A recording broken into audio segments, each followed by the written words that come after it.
Star Trek is supposed to be many things, but oh my god, that's so scary, turn it off, is not one of them. Challenging, exciting, curious, progressive, educational, bold, entertaining, yes, all of the above are thrown around happily by fans and producers alike, but scary? Nobody's really here for that. And yet, Star Trek is scary. To quote Carl Urban's Dr. McCoy, "Space is disease and danger wrapped in darkness and silence." And while that's a great line to use in the final few shots of a J.J. Abrams trailer, it's also just a fact. After all, it's called The Final Frontier because we have absolutely no idea what's waiting for us out there, and there are few things humanity fears more than the unknown. Still though, despite TV networks doing their utmost to make this something for the whole family, occasionally Star Trek will just dip off course and career headfirst into the realms of traditional, creepy, unsettling, grotesque horror. Slasher horrors, psychological horrors, body horrors, even just classic ghost stories have all made an appearance in the show's 54-year history. So, let's look at the scariest amongst them. Yeah, you're all big and brave. My name is Adam Cleary, and these are the 10 scariest Star Trek episodes ever. Number 10, Genesis. Comfortably one of the highlights of The Next Generation's often dismissed Season 7, Genesis is a slice of terrifying monster horror that wouldn't have been out of place on shows with far darker reputations. Giant beasts, disfigured crewmates, something that's half Reg Barkley, half Arachno Nightmare, the episode saw The Next Generation scoop 10 Emmy nominations for its makeup work that year. After a torpedo veers wildly off course during a training drill, Picard and Data set off on a short lad's day out to retrieve it. When they return to the ship, they find it adrift in space with no sign of the crew and one of the bridge officers physically eviscerated in his seat. Now, just want to clarify, not a doctor here, but if you are this member of the bridge crew, this is pretty much the last thing you ever want. They discover that a reactivated T-cell in Lieutenant Barkley has triggered a mutation in the rest of the crew, causing them to de-evolve into more savage life forms. Worf, in particular, becomes a nightmarish armored hell demon who rampages through the ship attempting to mate with Troy. A cure is found in Data's cat spot, but not after some ghoulish scenes have the audience leaping out of their seats and scurrying behind the sofa in equal measure. Number 9, The Haunting of Deck 12. Very much Star Trek's answer to the old Simpsons staple Treehouse of Horror, this as Neelix, who is scary enough let's face it, entertains the young Borg in the cargo bay with a classic ghost story. With the power out and the room plunged into darkness, the cliched campfire vibe quickly gives way to an impressively chilling tale. Traversing through a nebula similar to the one that's given us the setting for this episode, the crew were attacked by a strange, non-corporeal entity that had accidentally come aboard. The ship's systems function erratically, several personnel are injured or go missing, and only on a strange hunch is Janeway able to commune with the creature. After realizing they have inadvertently destroyed its home, the entity becomes enraged and attempts to kill everyone on board. Janeway is, at the last moment, able to reason with it and agrees to find a new place for it to live. Right here, on the ship, where it remains to this day, mwahaha, etc. Number 8, Conspiracy. By and large, light entertainment space adventures only really lend themselves to one type of horror. That classic psychological trope of the terror being implied considerably more than it's seen, leaving your imagination to do all the heavy lifting and thus saving money on expensive ghoulies and not upsetting the network. All of that went straight out of the airlock though in the first season of The Next Generation, when the show decided instead to go for a full-on Cronenbergian nightmare complete with exploding human heads and a grotesque alien monster. Quick word of caution here, this is easily the most viscerally disgusting thing Star Trek has ever devised outside of this man's swimwear choices. It all culminates in a disgusting feast of live maggots, an exploding human head, a dissolved chest cavity, and whatever the hell this thing is supposed to be. The episode carried a viewer discretion warning before it aired, and the producers were told to rein the gore in for Season 2. Number 7, The Thor. The entire premise behind Voyager was that by hurtling the crew to the other side of the galaxy, the possibilities of adventure, discovery, and danger were then infinite. Crazy then that the scariest thing in the entire universe still just so happens to be a maniacal evil clown. Discovering the stasis pods of a civilization that has protected itself from an ecological disaster, the crew are unable to release the survivors because they are cerebrally linked to the computer's simulation. Attempting to enter the dream world they live in and inform them that it's time to come back to reality, Harry Kim and Bellona Torres enter 2 vacant pods to contact them.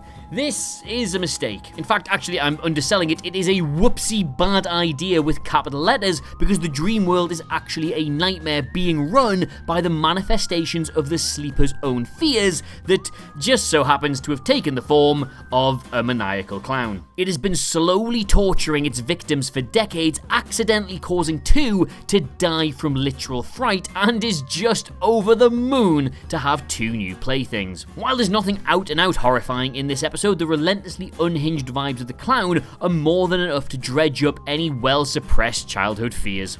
Number 6, The Man Trap. Critically lauded as one of the show's most seminal episodes, The Man Trap started Star Trek off on a terrifying path, certainly in the context of US light entertainment standards of the 1960s.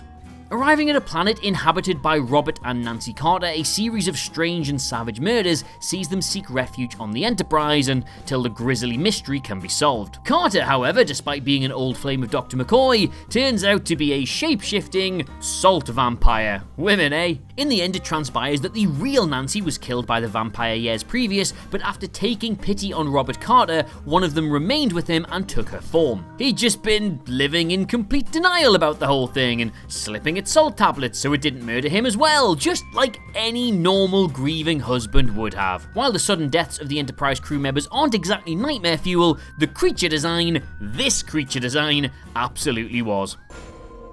Hello everyone, I'm just stopping by to let you all know that we have a brand new channel launched called What Culture Horror, which is the home of all things freaky, like lists, news, podcasts, all with a lovely horror tinge to them. It is pretty great, it's very spooky, so I'm, not doing some big it up or anything, but you should definitely check it out. It is pretty dang good. I'm gonna head back there right now.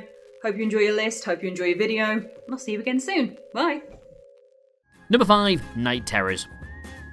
While the episode Night Terrors is, despite the name, designed to have more of a creeping, anxious vibe than anything outright terrifying, it does contain the next generation's single scariest moment. Finding the USS Britain adrift in space with all hands apparently murdered and only one survivor, the crew's investigations begin to unravel as they suffer the effects of lack of sleep. It transpires that this patch of space is prohibiting them from dreaming and thus slowly pushing them towards the same manic fate that befell their bloodied friends on the ghost ship. Data, being a big nerd who doesn't need sleep, is entrusted with finding a way out of all of this, while the rest of the crew attempt to stave off the assorted hallucinations their delirium is causing. One moment, though, involving Dr. Crusher and an entire room full of corpses, is still pant-wetting to this day. Left to her own devices by her assistant, a growing sense of unease sweeps the scene before she realizes, silently and entirely, that all the bodies are suddenly sat upright. It is horror movie 101 this, and still elicits a genuine eep every time it's watched. Number 4, The Empath. Again, it's not what you see in this episode that makes it terrifying, it's more the descriptions you're afforded and what your imagination can then do with them from there. In fact, such was the disturbing power of implication in this episode, it was banned by a number of networks when the show originally aired. In the episode, while visiting an apparently doomed planet, the crew is repeatedly subjected to torturous experiments by its inhabitants. Dr. McCoy in particular is put through the worst of it, having apparently been both psychologically and physically pulled apart off screen. Virtually all of his internal organs, according to Spock's assessment, have been abused in some capacity. Here in the UK, the episode wasn't screened unedited until 1994, owing to its graphic approach of the subjects of madness, torture, and sadism. While it escaped the same censure in the United States, the episode did carry a warning before it aired to warn viewers about the graphic nature of its content. Again though, it's not the content that's particularly graphic, rather how it plays out in your own mind. Number 3, Impulse. A recent survey of 100 Star Trek fans that I have just entirely made up revealed that the scariest thing about Enterprise was the state of some of its visual effects. That and the fact the Big Show was in it. However, coming in a close third was the episode Impulse, which dispenses with the usual unnerving psychological horror of Star Trek in favor of an episode about rampaging, murderous zombie Vulcans. Discovering a Vulcan ship adrift in an asteroid belt, Archer, T'Pol, and Lieutenant Reed venture on board to try and get to the bottom of the situation. En route, T'Pol just casually drops it in that an entire Vulcan crew went mad and killed every single person on board while out looking for this exact ship. Sorry to Paul, just 1 second here. You didn't think that information was particularly pertinent before you decided to mount a rescue? No? To the astonishment of absolutely nobody, the vessel is also full of Vulcans who've gone irredeemably mad, and it's mere minutes before T'Pol starts to become one of them. Our away team does manage to fight its way back to the Enterprise, but not after a hefty chunk of jump scares and considerably elevated heart rates in blackened corridors. Number 2, Empoknor. Empoknor is pretty much the closest thing Star Trek has ever done to an out-and-out slasher movie. Taking Chief O'Brien, Nog, Garak, and these 4 turkeys to the abandoned sister station of Deep Space Nine, they discover 2 Cardassian super soldiers and a psychotropic drug that turns them into deranged xenophobic killing machines. All of this would be fine except that Garak is himself literally a Cardassian. A cat-and-mouse game breaks out between the revived killers and the fatally unprepared Starfleet salvage crew, with each of our brave boys in grey being gruesomely murdered by the stalkers. However, when they're finally overcome, the effects of the drug begin to take root in Garak, who turns on his colleagues and picks up where his fellow Cardassians left off. It is a great, grisly and unsettling episode with a proper horror movie twist in its final act. Showcasing the often overlooked Andrew Robinson as one of the show's most compelling and, when he wants to be, sinister characters, it's almost the scariest thing Star Trek has ever done. Almost. Number 1, Schisms.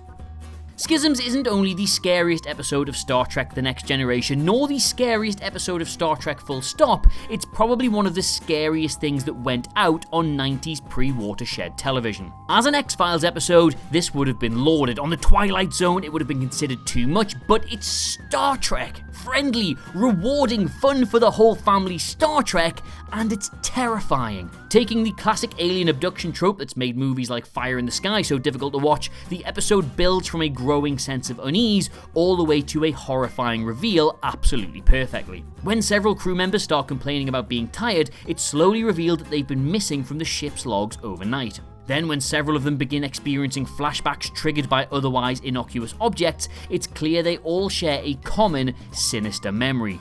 Riker, in particular, has even had his limbs amputated and reattached. Finding a way to stay awake during his next abduction, Will sets off to rescue a missing crew member and get to the bottom of this. He finds himself on a cold metal slab in the midst of an alien autopsy, but manages to escape.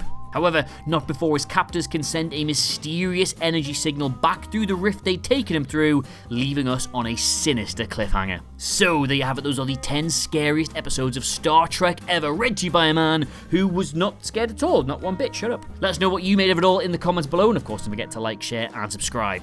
In the meantime though, thank you so much for watching. I have been the very big, very brave Adam Cleary, by the way, and I'll see you soon. Goodbye. Space is disease and danger wrapped in darkness and silence. Darkness and silence. Darkness and silence. Darkness and silence. Darkness and silence. To quote Carl Urban's Dr. McCoy, space is disease and danger wrapped in darkness and silence. Darkness and silence. Darkness and silence.